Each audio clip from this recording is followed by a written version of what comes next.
Ever open File Explorer only to be met with blank squares where your precious photos should be?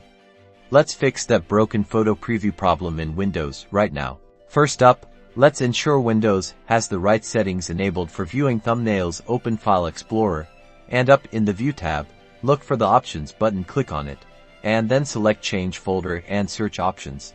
In the Folder Options window, navigate to the View tab. Here, you need to look for a specific checkbox. Find the one that says Always Show Icons, Never Thumbnails. Make sure this box is unchecked. If it's checked, Windows will prioritize icons over your photo previews. Once you've unchecked it, simply click Apply and then OK.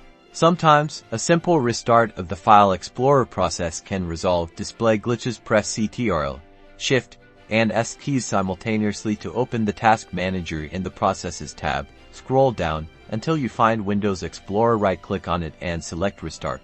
If the previews are still missing, it might be a caching issue. We can try clearing the thumbnail cache again.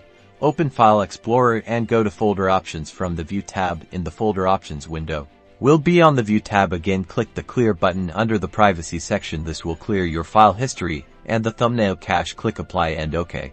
And there you have it. Your photo previews should now be back and working perfectly. If you found this helpful, give us a thumbs up and subscribe for more Windows troubleshooting tips.